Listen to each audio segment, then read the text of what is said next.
Oh, this is the city of San Francisco. Here's the Alco PAs on it.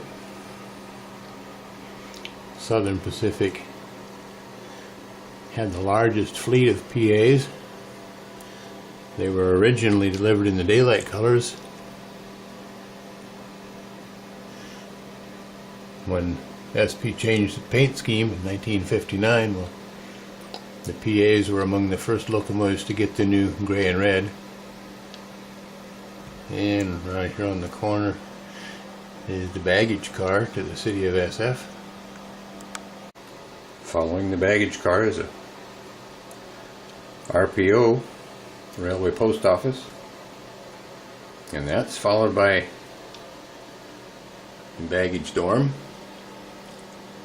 This is the car where the cooks and waiters and bartenders slept when they weren't on duty.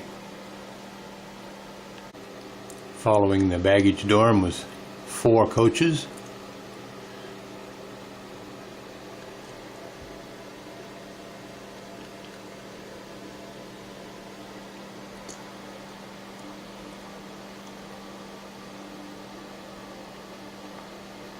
And the 4th one is over here. There was a pool of cars, so you'll notice this car here is lettered for Southern Pacific, even though it's in UP yellow. And 3 of the 4 coaches on this train are Southern Pacific coaches. And the Milwaukee Road handled a train between Omaha and Chicago. They also supplied cars to the pool, so this is a Milwaukee Road coach.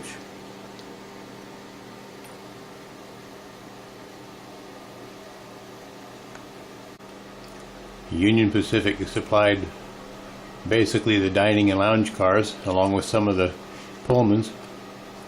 This is the cafe lounge. This provided lounge and dining facilities for coach passengers.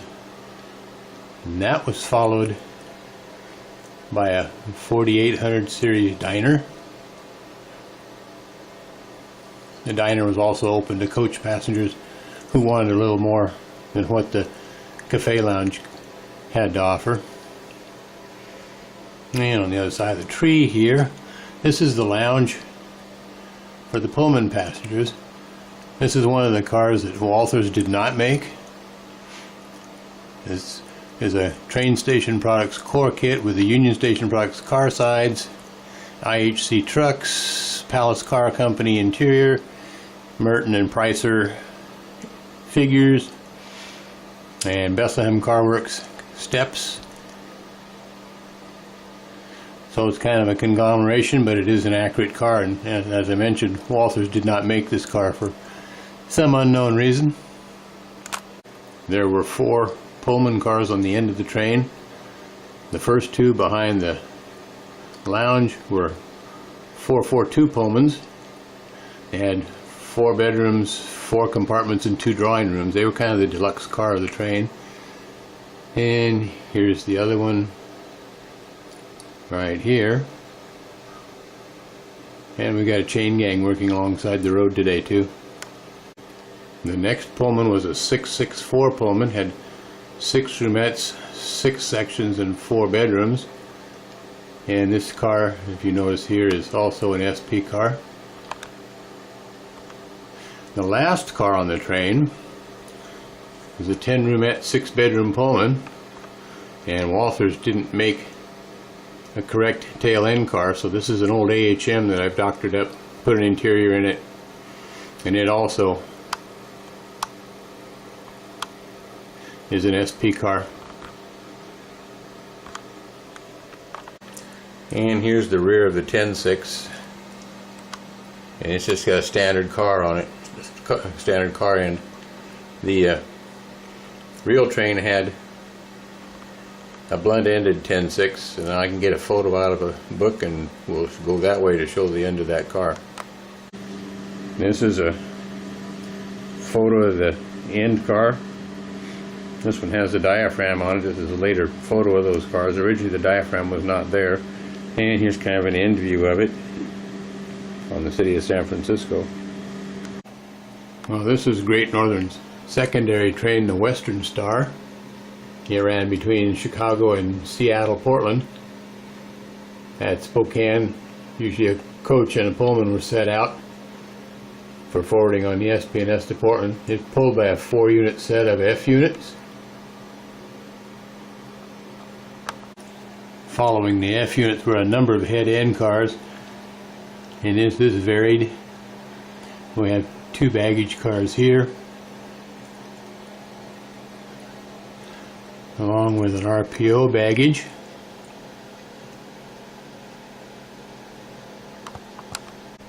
And following the RPO baggage is a 60-seat coach, or commonly known as a short coach. The makeup is very similar to the Empire Builder.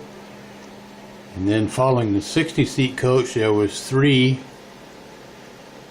48-seat coaches. There's one here, and one right here, and the third one kind of hiding behind the tree over here.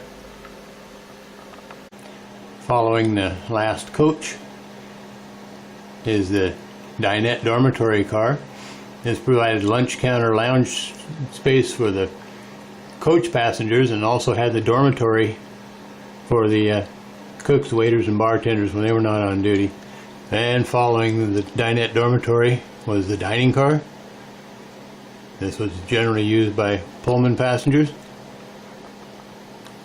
Following the diner was a 8 duplex roomette, 4-bedroom, 4-section sleeper. This is the original Pass series, and here's the other one right here. You'll notice all the cars are lettered Great Northern up here on the letterboard.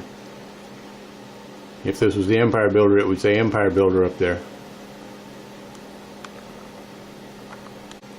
Following the 2 Pass series sleepers is a Glacier series. This is a 16 duplex roomette, 4-bedroom sleeper. These sleepers in this train were part of the original Empire Builder in 1947. And then bringing up the rear is a 2-roomette lounge observation car, the Mountain series. These were part of the 1951 Empire Builder, but at the time of my time period in the 1950s, they were assigned to the Western Star. And here's kind of an end view of the Mountain Series OBS car. There were 6 of these cars altogether. This one is Cathedral Mountain, and but there was Apicuni Mountain, Going to the Sun Mountain, Little Chief Mountain. I can't remember the names of all of them. All 6 of the cars are still in existence, and a couple of them are operational. And here's kind of an flyover of the train. We've got the 4 F units. Got the 2 baggage cars, the RPO. The second baggage car here is a Herkimer OK Streamliner car, as is the RPO. The next 4 cars, the 4 coaches, are all Walthers cars. And they're followed by the dinette dormitory, which is also a Herkimer Streamliner car. And behind the building there is a diner. It's also a Walthers car. And then right in here are the 2 Pass series sleepers. Those are made by Rapido trains from Canada. They are excellent models. And past Ewing Oil. And then the Glacier series sleeper here is a Balboa car from the early 1970s, and it is correct for the Glacier series cars. And then the last car, the Hobbs car, it's another Herkimer OK car. It's a custom car. The Herkimer cars are all extruded aluminum, and this car just did come back from the paint shop. So anyway, there's the secondary Great Northern train, the Western Star. Not sure how this is going to show up, but this is the Great Northern collection, starting with a Baldwin S12 and then an SW7, a 3-unit set of F7s, and then a 3-unit set of Alco FAs, And those are followed by 3 SD45s right here, including Hustle Muscle. And then there's 4 GP9s, followed by 2